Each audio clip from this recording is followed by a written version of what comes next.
නමෝ තස්ස භගවතු වරහතු සම්මා සම්බුද්දස්ස නමෝ තස්ස භගවතු වරහතු සම්මා සම්බුද්දස්ස නමෝ තස්ස භගවතු වරහතු සම්මා සම්බුද්දස්ස හැම දිනාටම තෙරුවන් සරණයි සදහැති වාසනාවන්ත පින්වත්නි. සිරිත් පරිදි බෞද්ධ රූපවාහිනිය ඔබ වෙත තිලින කරනු ලබන ධර්මානුපස්සන ධර්ම සාකච්ඡාව සමගින් අපේ මෙලෙසින් මුණ ගැහෙන්නේ. සතිපතා සඳුදා දිනයන්හි පෙරවරුවේහි සිදු කරනු ලබන ධර්මානුපස්සන ධර්ම සාකච්ඡාව.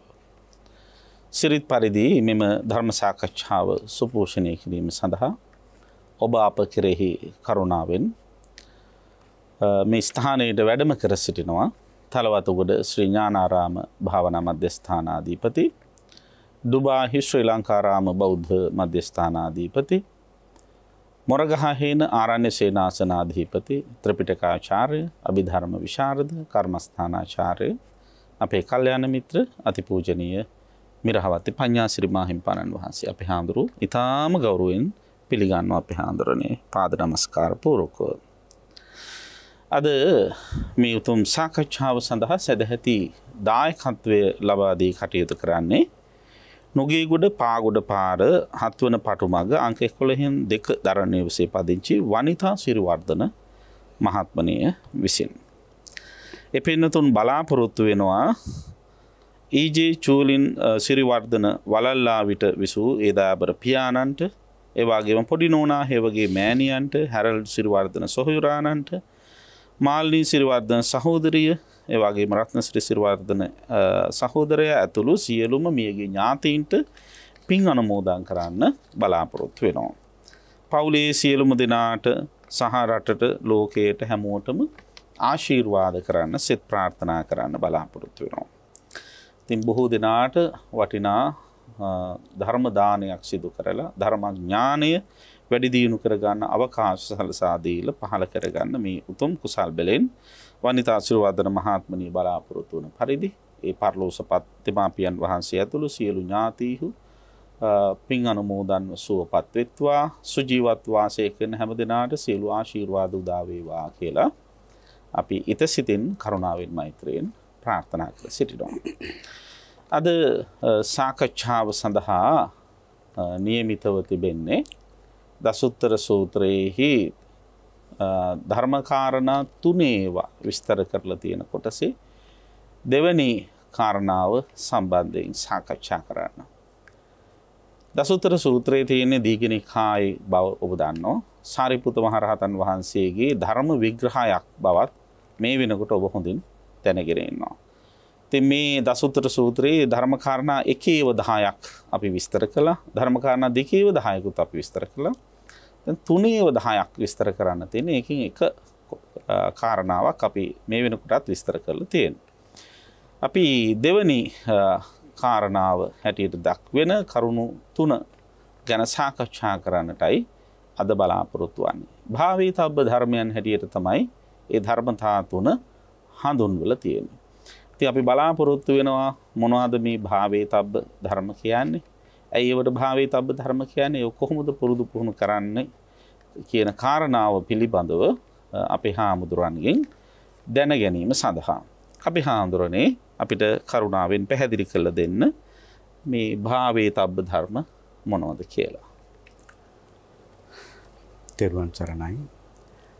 අපගේ කල්යාණ මිත්‍ර ගෞරවනීය තලල්ලේ චන්දකිත්ති ස්වාමීන්ද්‍රයන් වහන්සේ. ඉතින් අපේ පින්වත් ස්වාමීන් වහන්සේ සිහිපත් කළ පරිදිම අද භාවේතබ්බ ධර්ම තමයි අපිට සාකච්ඡා කරන්න තියෙන්නේ. වැඩි යුතු ධර්ම. ස්වාමීන් වහන්සේ මෙතන වැඩි යුතු ධර්ම හැටියට සමාධීන් 3ක් සඳහන් වෙනවා.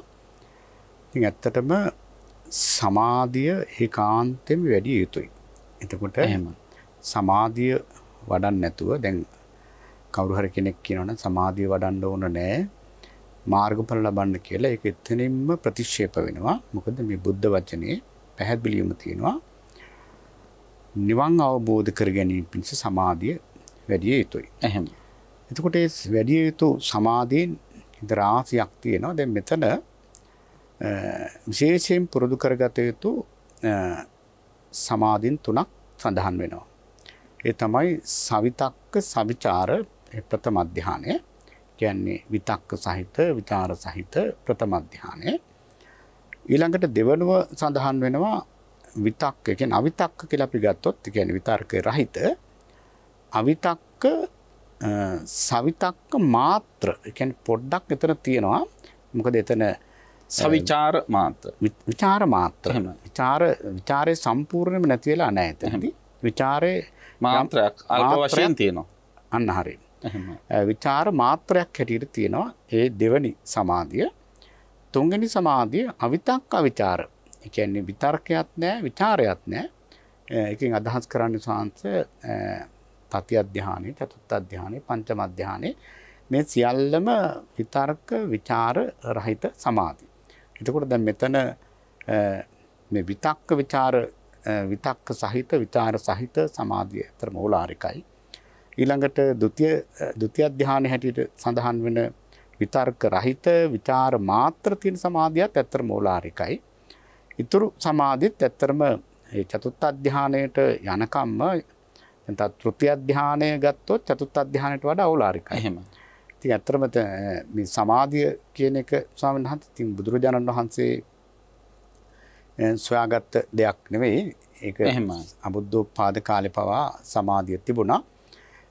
අපි දැන් ඒ ගැන ඉදිරියට අපි සාකච්ඡා කරනවා අපි හඳුරන්නේ. දැන් අපි හඳුරු පැහැදිලි කළා භාවේතබ්බ කියන වචනේ තේරුම වැඩි යුතු පුරුදු පුහුණු කළ යුතු කියන කාරණාව කියන එක. එතකොට මේ කාරණාවෙන් පැහැදිලි කරන භාවේතබ්බ හෙවත් පුරුදු පුහුණු කළ යුතු වැඩි යුතු ධර්ම තුනක් ගැන. ඒ ධර්ම තුන අපි හඳුරෝ මනාලු ලෙස පැහැදිලි කළා. ඒත් විශේෂයෙන්ම භාවේතබ්බ කියන්නේ පුරුදු කළ යුතු පුහුණු කළ යුතු වැඩි යුතුයි කියලා කියන්නේ වෙන දෙයක් නෙවෙයි සමාධිය කියන එක බව දැන් අපි තේරුම් ගන්නවා. අපි හන්නේ සමාධිය කියන්නේ මොකක්ද? අපිට පැහැදිලි කරන්න සමාධිය කියන වචනේ තේරුම මොකක්ද? ඒක කුසල වශයෙන් එහෙම බෙහෙදෙනයක් තියෙනවද කියන එකත් අපි පැහැදිලි කරගමු. ඔව්. ස්වාමීන් වහන්සේ දැන් ඇත්තටම අපි සූත්‍ර පිටකයේම සමාධිය තේරුවොත් දැන් සමාධි කියලා ඇත්තටම චෛතසික නාමයෙන් සමාධි කියන නමෙන්ම චෛතසිකයක් නැහැ. ඒකාග්‍රතාව කියලා චෛතසිකයක් තියෙනවා. එහෙමයි.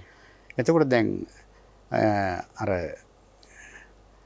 චූල වේදල්ල සූත්‍රයේ එහෙමයි දැන් අර ඉන්ද්‍රිය ධර්ම ගැන කතා කරනකොට සමාධි කියන ඉන්ද්‍රිය ධර්ම වල සමාධිය තියෙනවා නේද? එහෙම. එතන පැහැදිලිවම සමාධිය තියෙනවා. එතකොට ස්වාමීන් වහන්සේ දැන් වේදල්ල සූත්‍රයේදී අර ධම්මදින්නා රහත් මෙහෙණින් වහන්සේගෙන් අර විසාක උපාසකතුමා අහනවනේ ආර්යාවනි සමාධිය කියන මොකද්ද සමාධිය කියන්නේ? එහෙමයි. ඒ වෙලාවේදී ධම්මදින්නා රහත් මෙහෙණින් වහන්සේ තෝරනවා සමාධිය කියලා කියන්නේ චිත්තස්ස ඒකග්ගතා සමාධිය. එහෙමයි. සිතෙහි එකඟ බව තමයි සමාධිය කියලා කියන්නේ. එතකොට ස්වාමීන් වහන්සේ සිතෙහි සංසිඳීම ඇත්තටම සිතෙහි තියෙන සංයමය. දැන් අපි කියන්නේ මොන හරි අපි සමහරලාට දැන් කියනවා මේක අපි මේ පොඩක් අපි දඟලන්න එපා රණ්ඩු වෙන්න එපා අපි මේක සාකච්ඡා කරලා විසඳගමු කියලා අපි සාමාන්‍ය ව්‍යවහාරෙත් තියෙනවානේ. එහෙම. ඒ වගේ ස්වාමීන් වහන්සේ ඇත්තටම අන්න ඒ වගේ මෙතන තියෙන්නේ මේ අර මානසික සංයමයක්. මානසික සංයමයක්. එහෙම. එතකොට දැන් මෙන්න මේ සංයමයේ මේ ඒකාග්‍රතාවය තමයි ඇත්තටම සමාධිය කියලා කියන්නේ. මේ සමාධිය අනිවාර්යයෙන්ම යථාර්ථය කරා යන කෙනෙකුට අවශ්‍යයි මේ චිත්ත ඒකාග්‍රතාවය. එහෙම. එතකොට දැන් අපේ ස්වාමීන් වහන්සේ අහුවා දැන් මේකේ මිත්‍යා පැත්තක් තියෙනවද? එහෙම මට දැනගන්න දැන් අපි හඳුර මතක් කරලා දැන් ධම්මදින්නා ආර්යාව සිහිපත් කරනවා මේ චිත්තස්ස ඒකාග්‍රතාව සමාධිය. ඔව්. එතකොට මේ ප්‍රශ්න කියන කුසල චිත්තස්සද අකුසල චිත්තස්සද ඒකාග්‍රතාව කියලා. ඇත්තට මේක තමයි දැන් මම කියන්නේ ස්වාමීන් වහන්සේ දැන් මෙතන දැන් අපි එක මිත්‍යා ගත්තොත් මිත්‍යා සමාධි හැටියට ගන්න පුළුවන්. එහෙමයි. දැන් අපි හිතමු අපි මේ දෙකම විග්‍රහ කරගමු. එතකොට මේ ප්‍රේක්ෂකයන්ගේ පහසුව සඳහා. අතරම අපි අකුසල පැත්ත ගත්තොත් දැන් බලන්න ඒ කියන්නේ අකුසල සමාධිය. අකුසල සමාධිය. ඒක මිච්ඡා සමාධිය කියන්නේ ඒකමයි. ඒකමයි. එහෙමයි. එතකොට දැන් අපි හිතමු දැන් කෙනෙකුට ඉලක්කයට වෙඩි තියන්න අවශ්‍ය වෙන. ඒ සඳහා සිතේ හොඳ එකඟ බවක් අවශ්‍ය වෙනවා. එහෙමයි. ඒතර අපි ඒ වෙඩි තියෙනකොට සමහරලාට දැන් ඕම එකඟව දැන් අපි හිතමු දැන් ගොදුරක් ගන්න සතෙක් වුණත් අනිත් සතාට තේරෙන්නේ නැති වෙන පුදුමාකාර සමාධියකින් තමයි සංයමයකින් ඉවසිල්ලකින් තමයි ඒ වැඩේට අවතීර්ණ වෙන්නේ. එහෙම. එතකොට ඒක ස්වාමීන් වහන්සේ දැන් ඒකයි අර ඒකාග්‍රතාව කියන චෛතසිකය හැම සිතකම යෙදෙන ප්‍රකෘතික චෛතසිකයක්නේ. ඒක මේ සබ්බචිත්ත සාධාරණ චෛතසිකයක්ද අපහන්නේ? පස්ස වේදනා සංඥා චේතනා ඒකාග්‍රතාව. එහෙමයි. සානස් පැහැදිලිවම මේ ඒකාග්‍රතාව මේ සබ්බචිත්ත සාධාරණ චෛතසිකයක්. ඒ කියන්නේ කුසල කුසල බෙහෙදයකින් තොරව හැම සිතකම පහළ හැම සිතකම යෙදෙනවා. එතකොට ඒකෙන් අපිට ඒකෙන් තේරෙන්නේ ස්වාමීන් වහන්සේ අපි ගත කරන සෑම සිතුවිල්ලකම මේ ඒකාග්‍රතාවය තියෙනවා. එහෙමයි. එතකොට ඒකාග්‍රතාවකින් තොරව සිතුවිල්ලක් පහළ වෙන්නේ නැහැ. එතකොට මේ ඒකාග්‍රතාවකින් තොරව මොනම කුසලයක් හෝ අකුසලයක් මොන සිතුවිල්ලක්වත් ඇති වෙන්නේ නැහැ. එතකොට ස්වාමීන් වහන්සේ දැන් අර අපි දැන් කියපු විදිහට කෙනෙක් මිත්‍යා වැඩකට අපි හිතමු ඒ වගේ අපි වෙඩි තියන දෙයකට නැත්තම් කැටපොල්ලකින් විදින වැඩකට හොරකමකට දැන් පික් පොකට් ගහන මිනිසෙටත් තියෙන්න ඕන මානසික ඒකාග්‍රතාවය. අනිවාර්යයෙන්ම තියෙන්න ඕන. දැන් ක්‍රිකට් ගහනවා වගේ වැඩක ඕන වෙනව නේද අපේ? ඒ වගේත් ඇත්තටම අවශ්‍ය වෙනවා සානත. එතන දැන් මානසික ඒකාග්‍රතාවය නැත්තම් එයා අවුට් වෙන්න පුළුවන් නේද? මට කලබල වෙලා. ඔව් මොකද හොඳ සංයමයක් තියෙන්න ඕන. එහෙමයි. එතකොට දැන් බලන්න දැන් බුදුරජාණන් වහන්සේ දේශනා කරනවා ඒ වගේම තමයි සමාධින් භික්ඛවේ භාවේත කියලා තථාගතයන් වහන්සේ වදාළේ මහණෙනි සමාධිය දිනු කරන්න සමාධිය දිනු කරන හිතර තමයි යථාර්ථේ දකින්න පුළුවන්. එහෙමයි. එතකොට සාමාන්‍යයෙන් දැන් මේ සමාධිය කියන එක දැන් අපි කුසල සමාහිතෝ යථාභූතං පජානාති. සමාධින් භික්ඛවේ භාවේත සමාහිතෝ යථාභූතං පජානාති. මහණෙනි සමාධිය වඩන්න සමාහිත කෙනා හිත සමාහිත කරගත්ත එක්කෙනාට තමයි ඇත්ත ඇති හැටින් දකින්න පුළුවන්කම ලැබෙන්නේ. ඇත්ත හැටින් දකින්න පුළුවන්. ඒකෝට සාමාන්‍යයෙන් බුදුරජාණන් වහන්සේ ඇත්තටම මේ සමාධිය උගන්වන්නේ. දැන් අපි ආර්ය අෂ්ටාංග මාර්ගය ගත්තොත් දැන් බලන්න දැන් චත්තාලිසාකාර සූත්‍රයට අනුව කල්පනා කරලා බැලුවොත් ඇත්තටම දැන් මුල් අංග 7ම උපකාර වෙන්නේ මේ සමාධියට. එහෙම. දැන් බලන්න සම්මා දිට්ඨිය, සම්මා සංකප්ප, සම්මා වාචා, සම්මා කම්මන්ත, සම්මා ආජීව, සම්මා වායාම, සම්මා සති. එතකොට මෙන්න මේ අංග 7න් උපකාර ලබන දෙයක් තමයි සම්මා සමාධිය කියලා කියන්නේ. එතකොට හොඳ පිළිවෙතක් හොඳ දෘෂ්ටියකට ඇවිල්ලා සීලවන්ත ඉඳගෙන බොහොම ක්‍රමානුකූලව පියවරෙන් පියවර අර සාමාන්‍ය ඵල සූත්‍රයක හොඳට සඳහන් වෙනවා මේක පාරම මේ සමාධියක් දිනු කරගන්න බෑ. ඒ සඳහා සීලවන්ත භාවය කියන එක අත්‍යවශ්‍යයි. දැන් අපි අබුද්ධෝත්පාද කාලයක උනත් කයයි වචනය යම්කිසි මට්ටමකට සංවර කරගෙන තමයි ඒගොල්ලෝ ඒ කර්මස්ථානේ දිනු කරන්නේ. ඒතර අපි හන්න මේ දැන් මිච්ඡා සමාධියේදීත් ඔය වගේ මිත්‍යා මාර්ගාංග ටික වැඩෙන්න ඕනද සමාධියට එනකොට? ඒ කියන්නේ මිච්ඡා දිට්ඨි, මිච්ඡා සංකප්ප, මිච්ඡා වාචා වගේ එහෙම ඇවිල්ලාද මිච්ඡා සමාධියට එන්නේ? පැහැදිලිවම සාන්නස. දැන් ඇත්තටම මේ මිත්‍යා පැත්තේ මිත්‍යා දෘෂ්ටියෙන් ඉඳලා මේ මිත්‍යා පැත්ත ඇවිල්ලා තමයි මිත්‍යා සමාධිය දිනු වෙන්නේ. දැන් අපි උතනදී අර දැන් මෙතන මේ සඳහන් වෙන ධානාංගත් එක්ක බැලුවොත් බලන්න විතක්ක ਵਿਚාර. එහෙමයි. එතනදී දැන් අපි විතර්කය කියලා කියන්නේ එකම අරමුණේ දැන් අපිට දැන් එකම අරමුණේ අර කල්පනා කරනවා කියන්නේ එකම අරමුණේ දැන් අපිට දිගටම ඉන්න පුළුවන්. දැන් අකුසල පැත්තෙන් ගත්තොත් ඒකාග්‍රතාවේ දැන් අපිට තරහක් ඇති වෙනවා. ඔය තරහ අපි හිතමු දිගටම හිතේ තියෙනවා නම් ඒකත් විතර්කයක්නේ. එහෙමයි. දැන් අපි කියන්නේ දැන් මට පුදුම ප්‍රශ්නයක් තියෙන්නේ මේ විතර්කෙන් කොට එන්නම බෑ. කියලා අපි සාමාන්‍ය ව්‍යවහාර කියනවනේ. ඒ කියන්නේ මොකද ඒ විතර්කයේ කියන එක දැන් ධානාංගයක තිබුණාට ඒක අකුසල පාර්ශ්වයටත් ඒකාන්තයෙන් වැටෙනවා. එතකොට අකුසල විතර්ක වැඩෙනකොට චිත්ත සමාධියක් ඇති වෙන්නේ නැහැ. ඇති වෙන්නේ නැහැ. පැහැදිලිව මේක ඇති වෙන අර ආලෝකයේ අඳුරයි වගේ තමයි. එහෙමයි. එතකොට දැන් බලන්න දැන් අකුසල පාර්ශිකව දැන් අපි හිතනවා මට මෙහෙම වුණා. දැන් අපි හිතමු ද්වේෂයක්, රාගයක් ඇති වුණත් එහෙමයි. දැන් කාම විතර්කයක් ඇති වෙලා සමහරවිට මුළු සෑහෙන කාලයක් ඒ විතර්කයේම යන්න පුළුවන්. එතකොට දැන් අපි කරන්නේ තථාගතයන් වහන්සේගේ ධර්මයට අනුව උන්වහන්සේ අපට මේ වදාළ මේ සමාධිය දිනු කරගන්නේ මේ වදාළ මාර්ගයේ ගමන් කරමින් අපි අරමුණක් ඇති කරගන්න ආනාපාන සතිය වගේ ඒකටම සිත දානවා. නැත්නම් මෛත්‍රී සුවපත් වේවා ඒකටම විතර අපි ආයාසයෙන් තමයි ඉස්සලා දාන්නේ. එහෙමයි. කාලයක් යනකොට මේක નિરાයාසයෙන්ම පුරුදු කරලා ඒකටම හිත දාගන්න අවස්ථාව ලැබෙනවා. අපි හන්නේ තව පැහැදිලි කරගන්න ඕන අවශ්‍යයි. දැන් කුසල අකුසල සමාධිය සහ කුසල සමාධිය තුල විතර්කයේ ක්‍රියාත්මක වෙන හැටිනේ අපි හඳුරු මේ පැහැදිලි කරන්නේ. විතර්කය කියන්නේ ඒක අරමුණක් නැවත නැවත කල්පනා කරන එක. එතකොට දැන් අකුසල අරමුණක් කරගත්තොත් රාගය ඇති වෙන අරමුණක් කරගත්තොත් ඒකම ගැන හිත හිතා ඉඳීම තුළ ඒ අකුසල අරමුණේ සිත එකඟ වෙන්න පුළුවන්. පුළුවන් පැහැදිලි. ඒ වගේම දැන් ඒකට ප්‍රතිවිරුද්ධව දැන් කවුරු හරි කෙනෙකුට වමනා නම් අර රාගය නැති කරගන්න එයා විරාගික සිතවිල්ලක් හිතේ අරගෙන ඒකම විරාගික සිතවිල්ලම හිතේ නැවත නැවත පුරුදු කිරීම තුළ ඒ තුලත් හිත සමාධිගත වෙනවා. සමාධිගත කරගන්න පුළුවන්. ඒක තමයි මෙතන මේ විශේෂයෙන් මතක තියාගන්න උත්සාහ දැන් අකුසල විතර්කේ හරිම පහසුයි. ඒකට අමුතුවෙන් පුහුණුවක් අවශ්‍ය නැහැ. එහෙම. මොකද අපි සසර පුරාම පුරුදු කරලා තියෙන්නේ කාම විතර්ක, ව්‍යාපාද විතර්ක, විහිංසා විතර්ක. එතකොට මේ පැත්තට ඇදිලා යන ස්වභාවයෙන් තියෙනවා. නමුත් අර අපි කර්මස්ථානයක් තුළ දැන් ගොඩක් අය කියන්නේ අනේ ස්වාමීන් වහන්සේ මේ හුස්ම රැල්ලගෙන විනාඩියක් තියාගන්න බෑ. ඒ මොකද හේතුව ඒක පුරුදු කරලා නැහැ. එහෙම.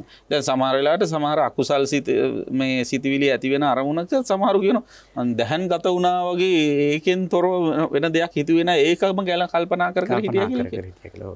දැන් අකුසල් සිතවිලි තමයි ඇති වෙන්නේ. නමුත් ඒ අරමුණින් වෙන පිට යන්නේ නැතුව ඒ අරමුණේම හිත රඳවගෙන ඉන්නවා. දැන් අපි හිතමු දැන් ඒ වගේ සංස කියව වගේ අපි හිතමු දැන් නව කතාවක් බලනවා. එහෙමයි.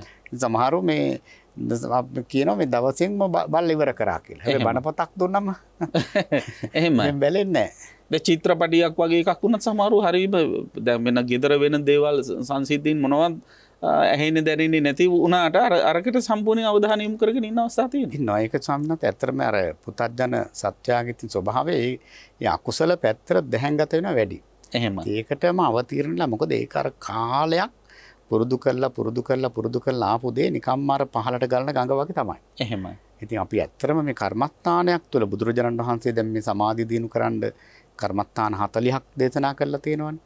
ඉතින් ඒ 40 තුළ සිත පුහුණු කරන්න ටිකක් අපි ආයාසයෙන් ඕනෑකමකින් උනන්දුවකින් වීරියකින් කළ යුතු දෙයක්. එහෙම. දැන් අපි හඳුරන්නේ මේ වත්මන් කාල පරාසය දිහා බලනකොට උනත් මේ දැන් අකුසලයට හිත ඇදිලා යන සහ හිත නැඹුරු වෙන හිත පොළඹවන සංසිද්ධීන් වැඩිනේ. මිනිස්සුන්ට කැමති දේ නොලැබෙනකොට අකමැති දේ ලැබෙනකොට ඇති වෙන මානසික ඝට්ටනයක් තියෙනවනේ අපේ හඳුරන්නේ. සාමාන්‍ය මිනිස්සු මේ දවස්වල හරි කැමති තෙල් වලට අපේ හඳුරන්නේ. ඒ තෙල් නොලැබෙනකොට ඊළඟට හරිම අකමැති පෝලිං වල ඉන්න අපේ හඳුරන්නේ. ඒ පෝලිං වල ඉන්න ලැබෙනකොට ඇති වෙන විශාල මානසික ඝට්ටනයක්. අපේ හඳුර මේ වෙලාවම වෙලාවක් කරගන්න පුළුවන්. සමහර වෙලාවට මේ අපි දන්නවා මේ තෙල් පොලිමේම ඉන්න පුළුවන් මේ බෞද්ධ නාලිකාව ශ්‍රවණය කරගෙන මේ වැඩසටහනම ශ්‍රවණය කරගෙන ඉන්න පිරිසක්. ඒ වගේ කෙනෙකුට මේ වත්මන් මේ සමාජ ආර්ථික අර්බුදය හමුවේ අපේ හඳුරන්නේ පීඩාවටපත් වෙලා මනස නොසන්සුන් වෙලා සමාධිය ගිලිහිලා යන කෙනෙකුට මේ කොහොමද මේ හිතන්න ඕන ආකාරයේ පොඩ්ඩක් මේත් එක්කම මතක් කරලා දුන්නොත් හොඳයි නේද අපේ හඳුරන්නේ. ඔව් ඇත්තටම සාමාන්‍යයෙන් දැන් මෙතනදී තර කෙලස් සමග දැන් අපි හිතමු දැන් සාමාන්‍යයෙන් කියපු විදිහට දැන් ඔය ඇත්තටම මේ පොලිමක ඉන්නකොට ඊළඟට තෙල් නැති වෙනකොට තමන් ඒ ජීවනෝපායන් සම්පූර්ණ හැහිරෙනකොට කෙනෙකුට සාමාන්‍යයෙන් දරා ගන්න අමාරුයි. ඒක ලොකු ගස්තණයකට මුල පුරනවා. නමුත් අපි තව දෙයක් මම ඉස්සෙල්ලාම අහන්න. අපි හන්ද තෙල් පොලිමක ඉඳලා තිනවා. මමත් හිටිය කියන අපේ රියදුරු මහත්තයා නම් හිටියා. එහෙමයි. මොකද නැත්තම් කෙනෙක් හිතන්න පුළුවන් මෙහෙම කතාවක් තියෙනවා අපි අහන්නේ. ප්‍රශ්නය අනුන්ගේ වනතුරු පිළිතුරු දාර්ශනිකයි කියන කතාව. ඒක තමයි මමත් ටිකක් මේකට උත්තර දෙන්න මේ එහෙමයි. ඔව් ඒක අපේ සාමාන්‍ය මතක් කරපේක හරි වටිනවා. ඒ නිසා මේ අපි උපදෙස් දෙනවා ආම්දුරණු නම් කියයි අපිනේ මේ දුක් විඳින්නේ කියලා කෙනෙක් තරක කරන්න පුළුවන්.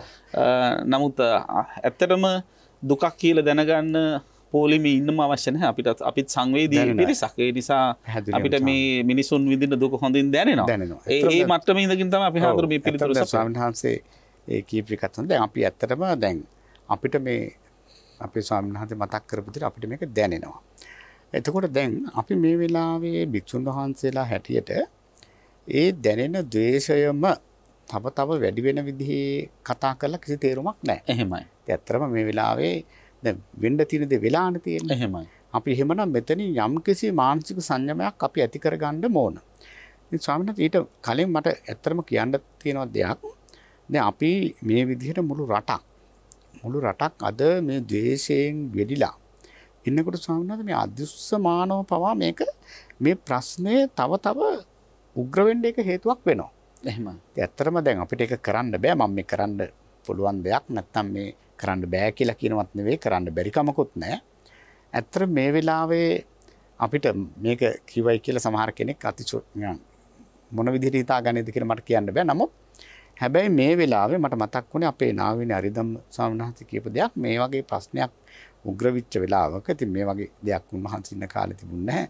උන්වහන්සේගේ යම්කිසි ආයතනයක, පන්සලක, අපේ ආරණ්‍යක මොන හරි ගැටලුවක් විච්ච වෙලාවක ඒ ස්ථානයේ ඉන්න සියලුම දෙනා එකතු වෙලා විහාරයට කියලා මෙත් වඩනවා නම් ඒ ප්‍රශ්නේ සම්පූර්ණයෙන්ම නැති වෙලා යනවා. ඒ කියන්නේ අපේ හඳුරු කියන්නේ මෙවන් අවස්ථාවලදී මේ අදෘශ්‍යමාන අමනුෂ්‍ය බලවේග වගේව බලවත් වෙනවා කියන එකද? පැහැදිලිවම සත් මොකද කෙලෙස් බලවත් වෙනකොට අර අනිත් අර අදෘශ්‍යමාන ඊළඟට අපිට විපත්තිකර දේවල් ලඟ වෙන වැඩි. එහෙම. ඉතින් ඒ නිසා අපිට දැන් මේ වෙලාවේ දැන් මේක තමයි අවස්ථාව. අනිත් එක්ක කියලා අපිට ඇත්තම කීප දෙනෙකුට හරි මම කියන්නේ හැමෝටම දැන් මේක මේ විදිහට හිත හදා ගන්න පුළුවන් කියලා. නමුත් මේක නරඹන අය හරි ඇත්තටම මේ රටට සාන්තියක් වේවා කියන ප්‍රාර්ථනාවෙන් මෙත් වඩනවා නම් මේ වෙලාවේ ඒක ලොකු සැනසෙල්ලක් වෙන්න ඒකාන්තයෙන්ම හේතුවක් වෙනවා. මොකද මේ කළු ගලක් වුණත් අපේ පැත්තට නමා ගන්න පුළුවන් මේ මෛත්‍රිය තියෙනවා නම්. අපි යන්නේ දැන් අපේ හන්දර කියන කතාව බොහොම මේ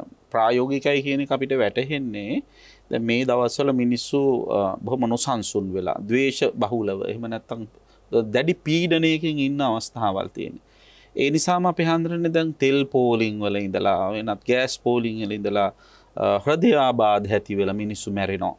ඒ වගේම විවිධ ලෙඩ රෝග වලට ගොදුරු වෙන අවස්ථාවල් අපි දකින්න ලැබෙනවා. සමහර වෙලාවට මේ ආවේග දරා ගන්න බැරි වීම නිසා, දැඩි පීඩනයක් නිසා, මේ කේන්තිය නිසා මේ වගේ තත්වයකට පත් වෙනව වෙන්න පුළුවන්. එහෙම පත් වෙලා මෙලෝදිත් ඇවිලා ඒ ද්වේෂ සහගතව මරණයට පත් වෙලා පරලෝ ජීවිතයත් අසාර්ථක වෙනව වෙන්න පුළුවන්. ඇත්තටම සංසාරෙම ඛේදනීය අවස්ථාවක්. එහෙමයි. ඒ වගේ අවස්ථාවක් අපි කළමනාකරණය කරගන්න කොහොමද දහමින් උපදේශයක් ලබා දෙන්නේ අපේ හාමුදුරුවෝ? ඔව් ඇත්තටම දැන් අපි දැන් මේ දහමෙන් උපදේශයකට ප්‍රථමයෙන් සානද අපි හිතන්නත් ඕනේ මෙන්න මෙහෙම ටිකක් ධනාත්මකව. එහෙමයි. දැන් මොකද දැන් මේ පීඩාවට දැන් තථාගතයන් වහන්සේ පවා බඩගින්නේ ආපු කෙනාට කෑම දීලා තමයි බණ කිව්වේ. එහෙමයි. ඉතින් ඇත්තට දැන් මේ අවස්ථාව කළමනාකරණය කරගන්න විදිහ ඇත්තටම අපි ටිකක් කතා කරොත් සානද මේ අනිවාර්යයෙන්ම මේ වෙලාවේ කළ යුතු හිතන්නට ඕන ප්‍රධානම දෙයක් තමයි කෙනෙක් ස්වාමීන් වහන්සේ වැටෙනවා නම් බිඳුවටම වැටුණොත් තමයි හැදෙන්නත් පුළුවන්. එහෙම. ඉතින් සමහරලාට දැන් අපි අපේ ජීවිත උනත් සමහරලාට හිතෙනවා මෙන්න මේ කාලේ මෙන්න මෙතෙන්ට මෙහෙම හැටිච්ච නිසා තමයි මම අද මෙතන ඉන්නේ කියන එක සමහර පොඩි අවස්ථාවලදී අපට පවා නිකන් අපේ ජීවිත තුළින් උනත් අපට තේරෙන අවස්ථා තියෙනවා. දැන් සිද්ධාර්ථ මහබෝසතාණන් වහන්සේ පවා දුෂ්කර ක්‍රියා කළ බිඳුවටම වැටුණානේ. බිඳුවටම වැටිලා උපරිමයෙන්ම ගිහිල්ලා ඉවර වෙලා අන්තිමේදී තේරුණා මේක නෙවෙයි දිනු වෙන මාර්ගය කියලා. දිනු වෙන මාර්ගය කියලා. ඒකෝට දැන් අපේ මුළු සමස්ත රටක් හැටියට දැන් අපිට දැන් මම කිසිම කෙනෙක් මේ කතාවෙන් කීයටවත් කිසිම කෙනෙක් සුද්ධ කරන්නවත් කිසි කෙනෙකුට චෝදනා කරන්නවත් මේකේ සුලමුල ඒවට ඕන තරම් ඒවා හොයන්න කරන්න ඕන අය ඉන්නවා. ඉතින් අපිට අවශ්‍ය කරන්නේ මෙතනදී ඇත්තටම දැන් කළ යුතු දේ කරන්න. එතකොට අපි හැමෝම හිතනවා නම් අනේ මෙතන මේ වැටිච්ච අවස්ථාවෙන් අපි මේ බින්දුවට වැටලා තියෙන දැන් මෙතනින් තමයි ගොඩ එන්න මුළු රටක් වශයෙන් හැමෝම මේ විදිහට හිතනවා නම් අපිට ඉතා ඉක්මනින් ගොඩ එන්න පුළුවන්. ඒක එකක්. අනිත් එක අපි හන්නේ දැන් මේ අර අපි මේ තත්වයටපත් වුණාම එක එක්කෙනා මුල් කරගෙන එක එක්කෙනාට චෝදනා කරන එක ආණ්ඩුවලට පැවතිච්ච ආණ්ඩුවලට එහෙම චෝදනා කරනවා. එහෙම වගේම නිලධාරී පන්තියට චෝදනා කරනවා. ඒ වගේ දේවල් තියෙනවා. හරියට බැලුවොත් ඉතින් මේ වගේ ස්වභාව ධර්මයකට මුහුණ දෙන්න අපිට උනේත් අපි මේ සාමූහික කර්මයක විපාක නේද මේ ඔක්කොම ගෙවන්නේ අපි හාන්ත. ඒක මම කියන්න තමයි හිතන්නේ ඇත්තටම සාහස ඒකම තමයි මේක හැම දෙයක්ම හේතුවක් නිසානේ. එහෙමයි. දැන් බුදුරජාණන් වහන්සේගේ ධර්මයේ තථාගතයන් වහන්සේ වදාරන්නේ කිසිම දෙයක් මේ අහෙන් රූපයක් දකින්නේ හේතුවක් නිසා. එහෙමයි. එතකොට දැන් මේ විපත්තියට අපි හැමෝම භාජනය වෙන්න ඒකාන්තයෙන්ම අපි එකතු වෙලා සාංශාරික වශයෙන් කරපු අකුසල විපාකයක් තමයි මේ අපට විපාක දෙන්නේ. එහෙමයි. එතකොට සාහන දැන් මේ වෙලාවේ අපි අර උත්හාන අර පස් කාල හරි තැනට එනවා කියන උත්හාන වීරිය තිබුණ දැන් ඒ වගේ රටවල් අද ලෝකේ ඕන තරම් තියෙනවා බින්දුවටු වැඩිලා අද දිනුවේ හිනිපෙත්තරම නැගලා තියෙන රටවල් තියෙනවා. එහෙම. එතකොට දැන් අපිට මේ වෙලාවේ ඇත්තටම අපි එක කෙනාගේ වෘත්තියන් මොකක් වුණත් අපි මේ පිළිබඳව දක්ෂව ඊළඟට දැන් මේ වෙලාවෙන් තමයි අර තියෙන ශක්තිය යොදන්න හොඳම වෙලාව. ඊළඟට ඒ දක්ෂකම ඇති කරගෙන ඊළඟට කම්මැලිකම තියෙන එක දුරු කරගෙන හොඳට රිසර්ච් කරන්න මේ වෙලාවේ හොඳම අවස්ථාවක් පරීක්ෂණ කරන්න. එහෙමයි. ඉතින් මොනවද අපි කරන්න ඕනේ දැන් මේ මොකද්ද කළ යුත්තේ කියලා හොඳට පරීක්ෂණ කරලා හොඳ කලමනාකාරී නව නිර්මාණ කරනවා. නව නිර්මාණ. එහෙමයි. ඊට පස්සේ දැන් අපි උදාහරණයක් ගත්තොත් දැන් ඔය ලිප් කියන දේ දැන් මේ සෑහෙන ස්වාමීන් වහන්සේ දැන් මේ ඒක දැන් බොහෝ පොල් කටු ලිප් වලට ගොඩක් අය පුරුදු වෙගෙන වෙලා තියෙනවා. ඉතින් මොකද ඒ තැනට ආවොත් අපි මොනවා හරි විකල්පයක් හොයාගන්න ඕනේ. එහෙමයි. ඒතර මේ විදිහට සාන්නත් අපිට නව නිර්මාණ සකස් කරගන්න ඊළඟට අපිට පුළුවන් මේ අවස්ථාවේ දැන් අපි කෙනෙකුට දොස් කිය ඉන්නවට වඩා Tamanට දැන් අපි හිතමු දැන් අපිට තාම වතුර ප්‍රශ්නයක් නැහැ. නමුත් වතුර ප්‍රශ්නයක් එන්න පුළුවන් කියලා අපි හිතමු. අපි නල්ලි ඉඳක් පුළුවන් නම් මේ වෙලාවේ හැමෝටම නේ පුළුවන් අයට හරි හදා ගන්න පුළුවන් නම් ඒක ලොකු ඒක මේ පවතින මේ රජයටත් ඒක පහසුවක් වෙන්න පුළුවන්. Tamanටත් ඒක ලොකු පහසුවක් වෙන්න පුළුවන්. දැන් ගෙවත් ඉඩ කඩ තියෙනවා නම් වගාවකට නෑ වගා කර ගන්න පුළුවන්. කොහොම දැන් ඉතින් නිවාඩු කාලෙකුත් දෙනවනේ අපි හඳ සති දෙකක් තුනක් සමහරලාට මේ විදුලි අර්බුදය නිසා වැඩ කරන්නේ නැති වෙන ගෙදර ඉඳලා වැඩ කරන්න කියනවා. ඒ කාල සීමාවේදී යම් විවේකයක් හම්බ වෙනවා ගෙදර රැඳී සිටින ඉඩ කඩ වැඩි. ඒතකොට තියෙන පොඩි ඉඩක හරි මල් පූච්චියක හරි එළවලු පැලයක් දෙකක් ඉඳගත්තොත් ඒක තමන්ගේ ප්‍රයෝජනෙට ඒකාන්තික උපකාරයි. පැහැදිලිවම සාංශ. ඊළඟට අපිට පුළුවන් නම් ඇත්තටම සෝලා එකක් හයි කරගෙන අපිට කරන්ට් එක නැති වෙලාවට හරි බල්බ් එකක් දෙකක් තුනක් හරි ගෙදර පත්තු කරගන්න අවස්ථාව හදා ගන්න පුළුවන්. ඊළඟට සාංශ ඉතින් ඔය ස්වාමීන් වහන්සේ කිව්වා වගේ යම් කිසි වගාවක් ඊළඟට දැන් අපිට පුළුවන් දැන් කිරිය අවශ්‍ය වෙන හරකෙක් හදන්න පුළුවන්. ඉතින් ඒ වගේ සාංශ දැන් මේ වෙලාවේ අපි මොනවා හරි මේ අවස්ථාවට ගැලපෙන දෙයක් අපි කරන්නට ඕන. ඊළඟට දැන් ඇත්තටම දැන් අපි ඔය කිව්වේ සාමාන්‍ය කෙනෙකුට කරන්න පුළුවන් දේවල්. මොකද සානද දැන් මේ ටික අපි කියන්නේ නැතුව කෙලින්ම මේ අටලෝ දහම ගැන හිතනද අපි ඒ දෙයක් කිව්වොත් සමහර කෙනෙකුට ඒක යන්න නැති වෙන්න පුළුවන්. සහ අපි හඳුනන්නේ දැන් මේ පොසොන් සමය නිසා දැන් මේ බොහෝ දෙනා අපේ විසක් පොසොන් කියලා කියන්නේ දන්සල් කාලේනේ. දැන් මේ දන්සල් කාලයේදී දෙන දන්සල වුණත් නවීකරණය කරලා අලුත් විදියට හිතලා දන්සල් දෙන්නත් පුළුවන් නේද? මම දන්නවා අපේ හඳුර මඤ්ඤොක්ක දන්සලක් පාතලා තියෙනවා මේ අපේ මොරගහයින ආරණ්‍යයේ ඉඳලා තිබිච්ච මඤ්ඤොක්ක ගස්වල අල එකතු කරගෙන ඇවිල්ලා මේ පෙට්‍රල් පෝලිමේ ඉන්න අයට නොමිලේ බෙදලා දීලා ඒ වගේ දන්සලක් කරලා තියෙනවා. ඊළඟට අපි දන්නවා අපි සිංහල මිනිස්සු විශේෂයෙන්ම මොන ආර්ථික දුර්වලතා අපහසුතා තිබ්බත් දන් දෙන එක ලේසියෙන් අතහරින જાතියක් නෙවෙයි.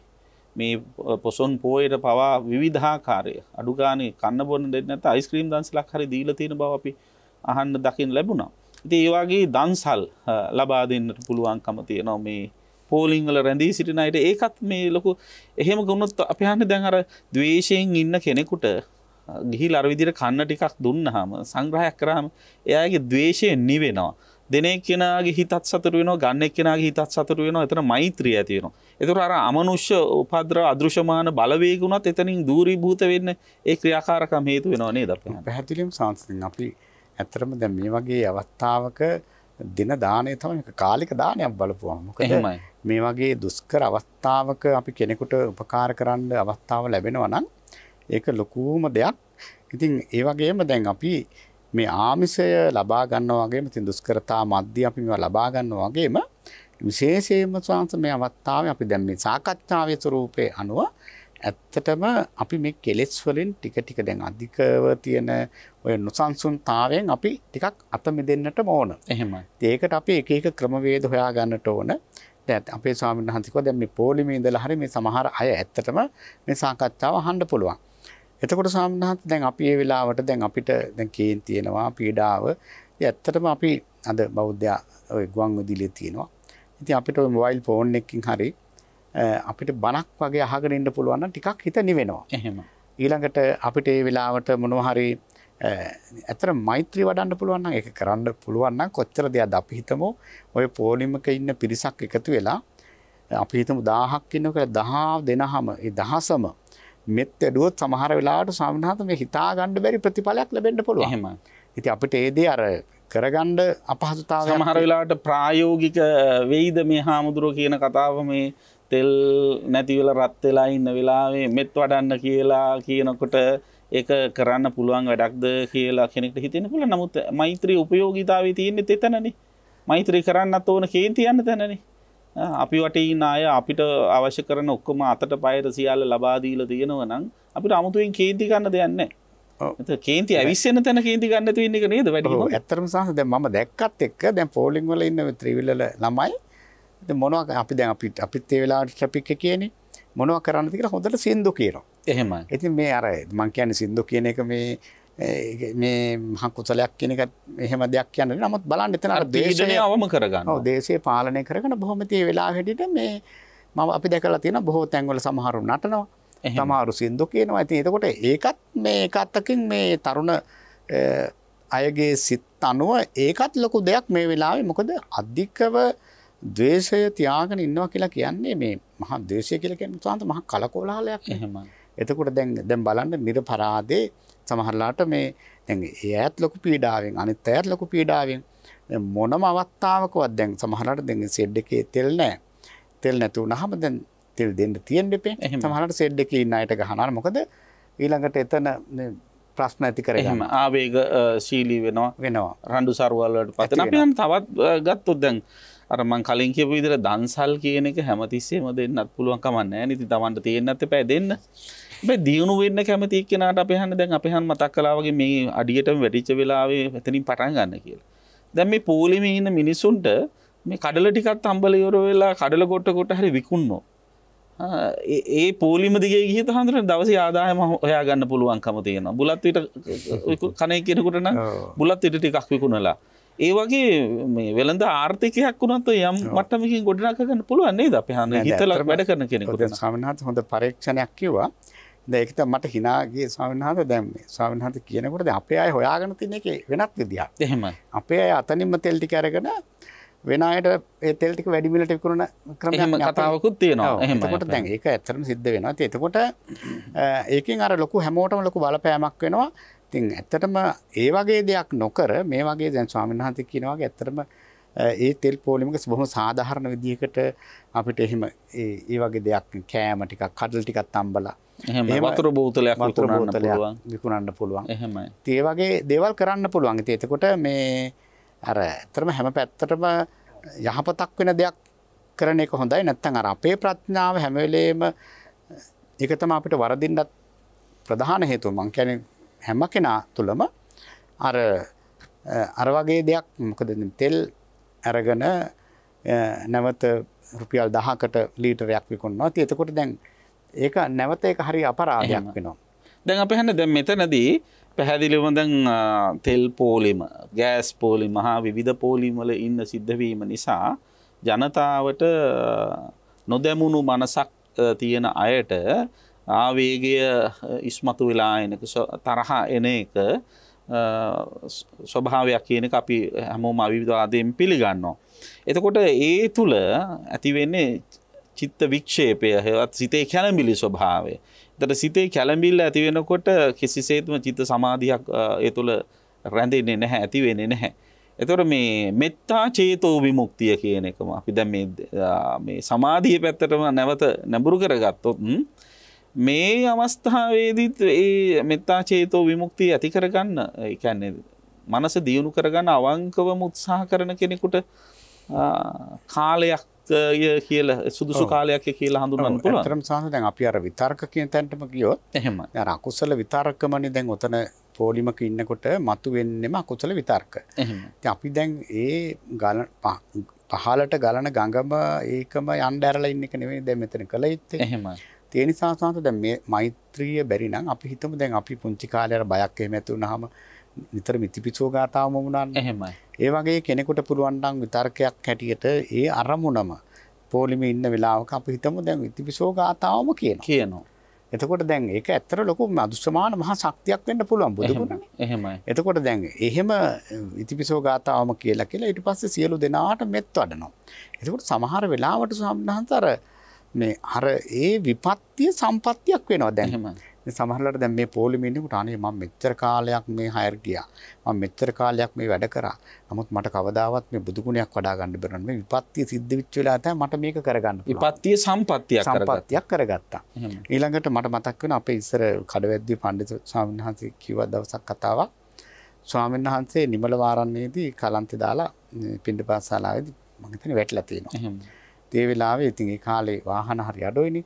එකම කාර් එකක් තිබිලා තියෙනවා. ඒ කාර් එකේ ස්වාමීන් වහන්සේව ස්ථානට අරන් ආවම ඉතින් උන්වහන්සේට සිහිය ඇවිල්ලා. ඉතින් මේ කාර් එකේ දාගෙන ආපු මේ මහත්තයා කිව්වා අනේ ස්වාමීන් වහන්සේට මේ විදිහට කලන්තේ ආපු එක ලොකු දෙයක් කියලා මේ මිනිස්සයා කිව්වලු. ඊට පස්සේ අපේ පන්සලේ මොකද කියලා. නෑ ඉතින් මට මගේ මේ වාහනේ ස්වාමීන් වහන්සේව වඩම්මන්න මට අවස්ථාව ලැබුණේ. මේ කලන්තේ හැදිච්ච නිසානේ කියලා. තියා කිව්වල මගේ මේ වාහනේ කිසිම දවසක ස්වාමීන් වහන්සේ නමක් වැඩම කළත් නෑ. ඒ වගේම ඔබ වහන්සේ වැනි මහා උත්තරීතර උත්තමයන් වහන්සේ නමක් මේකට වඩම්ම ගන්නවට ලැබුණේ ඔබ වහන්සේට කලන්තේ හැදිච්ච නිසා කියලා. එහෙම. ඒ වගේ ස්වාමීන් වහන්සේ සමහරලාට අපිට දැන් ඕනම කෙනෙකුට කලකිරීමක් ඇති වෙන්න හොඳට වදින්නත් ඕන. දැන්. එහෙමයි. ඒතර දැන් මේ අවස්ථාවේ දැන් බුදු ගුණයක් පුරුදු කරලා නැති කෙනෙක් බුදු ගුණම දැන් අපි හිතමු දැන් ඕක ওই ධර්මයේ තියෙන කුසලයේ තියෙන සීලයේ තියෙන 아무තු දෙයක් ඒක පුරුදු කරන්න තව මදි. අපි හිතමු දැන් බුදු ගුණ 100ක් වඩනවා 200ක් වඩනවා ඉතිපිසෝ ගාතාව පැය ගාණක් වඩනවා. නිතරම තමන්ගේ කටින් මොමනනවා. ඊළඟට මෛත්‍රිය නිතරම මෙත් වඩනවා. ඉතින් ඒ තුලින් සමහර විට මේ තියෙන දැන් මේක අරග්ගන තියෙන අර ද්වේෂය දැන් අපි හිතමු දැන් මේවා තව ප්‍රපාතයට වැටෙන්න හේතුවක් තමයි සාත මේ කෙලෙස්. එහෙම. දැන් අපි හිතමු ව්‍යාපාදයෙන් මේක බරිත වෙලා එතකොට මේ අදිස්මාන දෙවියන් පවා මේකට එකතු වෙලා මේක තවත් වලපල්ලට යන්න පුළුවන්. ඒ නිසා අපි මේ වෙලාවේ හැම කෙනෙක්ම එකතු වෙලා බොහොම කල්පනාවෙන් මෙත් වඩමින් මේ විපත්තියෙන් ගොඩ එන්න මහන්සි ගන්නවා නම් ඇත්තටම ඒක ලොකුම දෙයක්.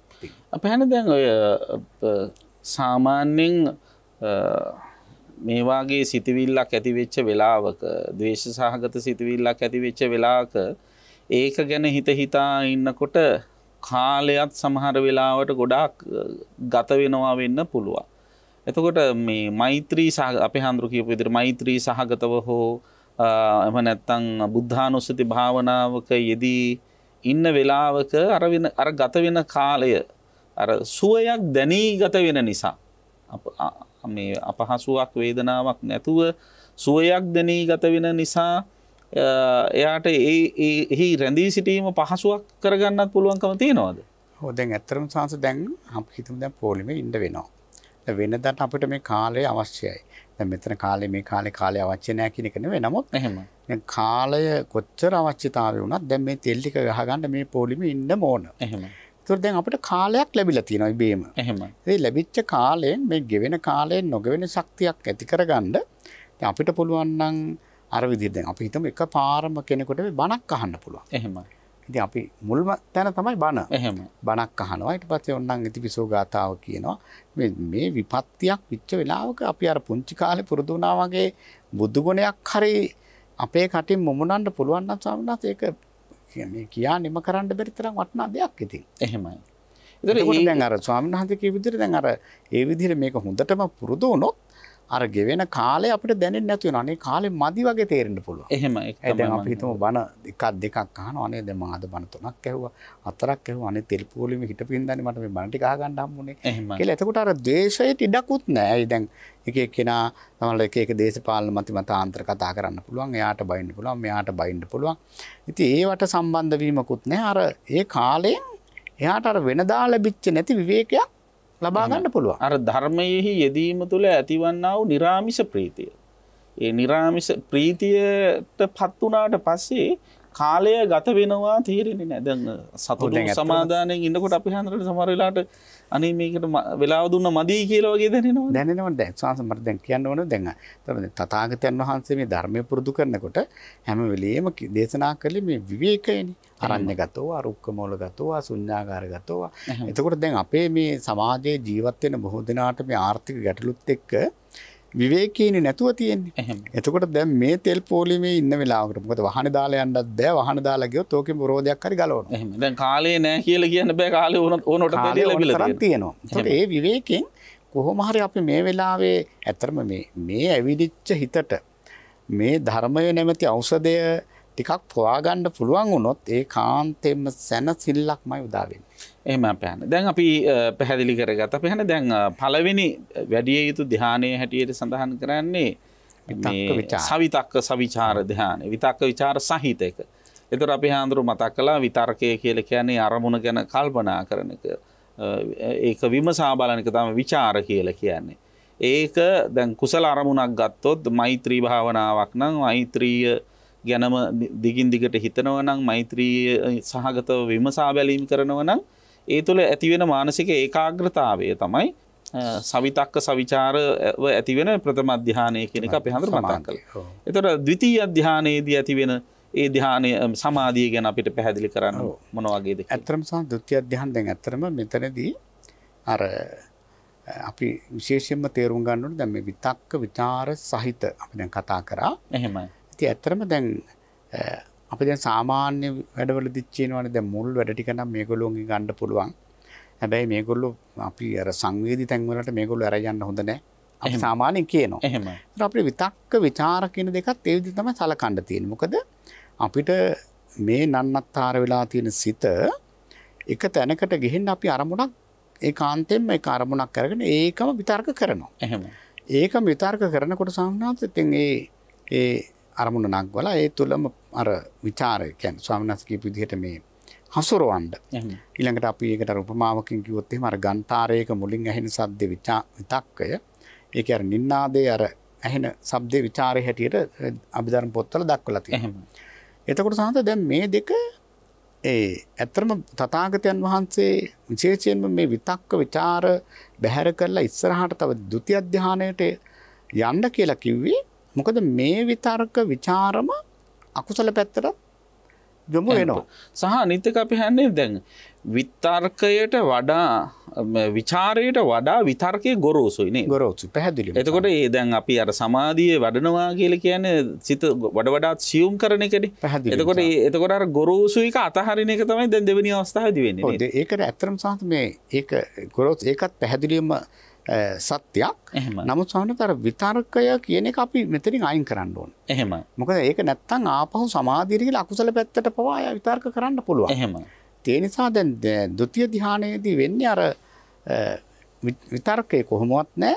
විචාර මාත්‍රයක් තියෙන්නේ. එහෙමයි. විචාර මාත්‍රයක් තියෙන්නේ. මාත්‍රය කියලා මේ සුළු වශයෙන් තියෙන අර පොඩි පැතිරීමක් තියෙනවා.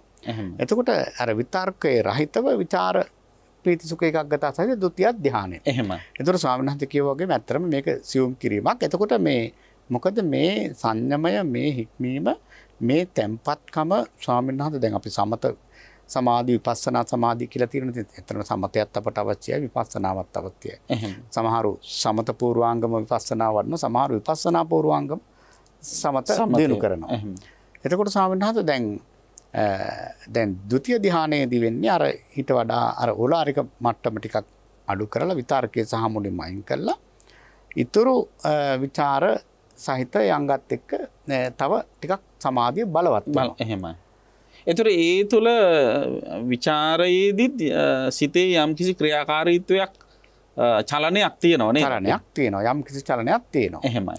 එතන ඉඳලා ඊට පස්සේ දැන් තුන්වෙනි වැඩිම දැන් මේ භාවී තබ්බ ධර්ම හැටියටනේ පුරුදු පුහුණු කළ යුතු ධර්ම හැටියටනේ මේ සමාධිය මතක් කරලා තියෙන්නේ. ඒතර දැන් අපි වැඩිම මේ අවධානය යොමු කළ දැන් මේ විග්‍රහ කරන්නේ මේ කුසල සමාධිය පිළිබඳ. අපි හාඳුරෝ ආරම්භයේදීම සිහිපත් කළා අකුසල සමාධියකුත් තියෙනවා. ඒ කියන්නේ අකුසල විතක්ක ਵਿਚාරයකුත් තියෙනවා. අකුසල අරමුණක් මුල් කරගෙන කිසියම් අරමුණක් මුල් කරගෙන අකුසලය වැඩි වෙන විදියට හිතන්න කල්පනා කරන්න පුළුවන් ස්වභාවය. ඒ තුල මානසික ඒකාග්‍රතාවයක් ඇති වෙනවා. ඊට පස්සේ අකුසලයේ තුල ඇති වෙන විතර්ක ස්වභාවය පාලනය වෙලා විචාර ස්වභාවය විතරක් තියෙන ස්වභාවයකුත් තියෙනවා. දැන් අපි ඒ ගැන නෙවෙයි මෙතෙන්දී කතා කරන්නේ මූලික භාවී තබ්බ කියලා කියන අපිට ඒව වඩන්න උවමනා නැහැ. අපි නිවන ඉලක්ක කරගෙන ගමන් කරන පිරිසක් විදිහට සමාධිය නිවනට යථාභූත ඥාන දර්ශනයට මූල උපකාරී වෙන ධර්මතාවයක් නිසා ඒ තමයි අපි දැන් මේ පුහුණු කරන්න හදන්නේ.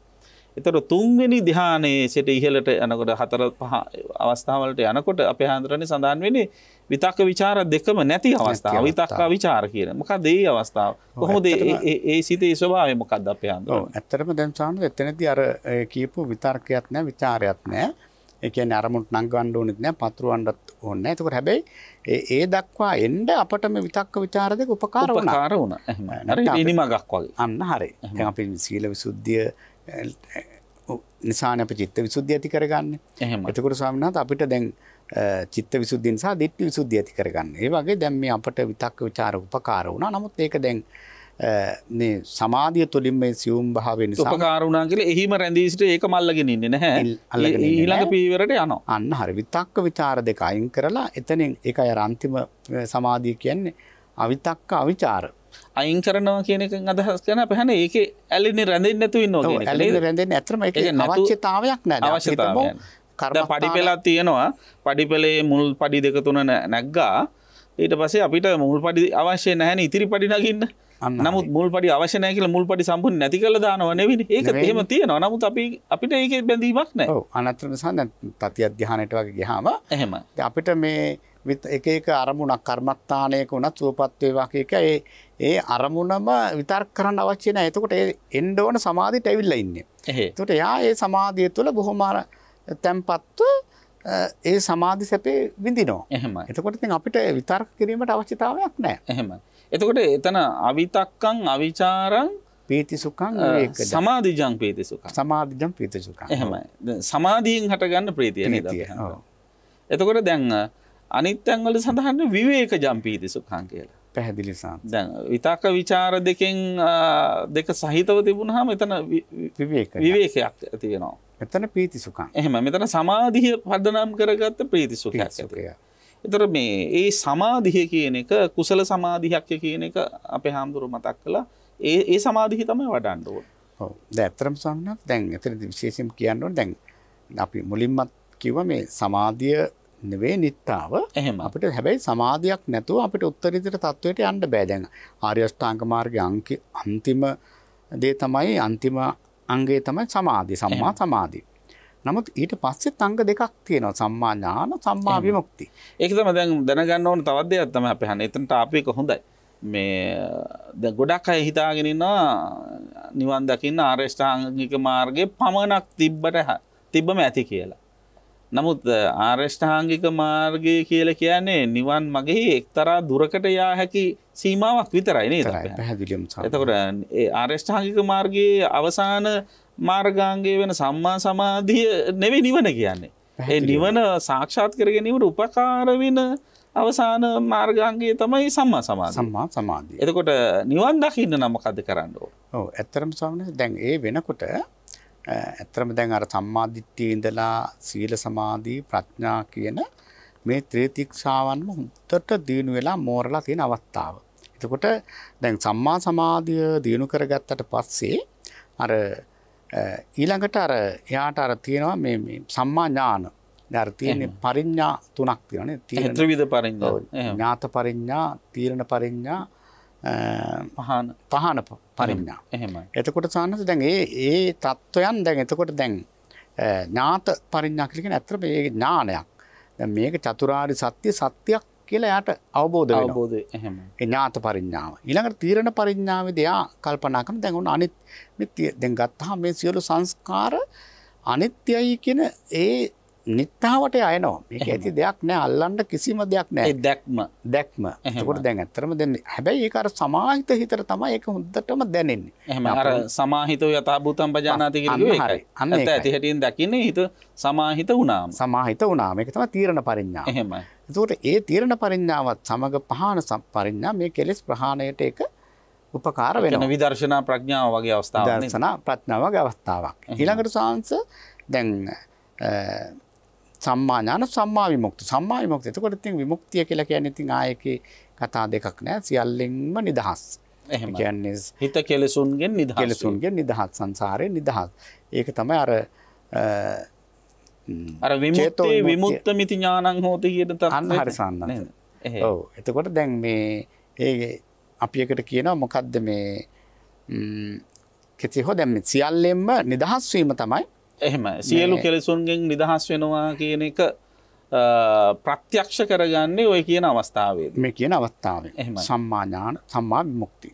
අපි දැන් සම්මා සමාධිය සම්මා ඥාන සම්මා විමුක්තියට පාදක වෙන්නේ කොහොමද කියන එක තමයි අපි හඳුරු පැහැදිලි කළේ. අපි හඳ අවසාන වශයෙන් මතක් කරන්න දැන් අපි දන්නවනේ මේ සමාධිය කියලා කියන්නේ ධ්‍යාන අවස්ථාවක්නේ. දැන් ධ්‍යානවලට පත්වීමේ ඵලය තමයි සමාධිය.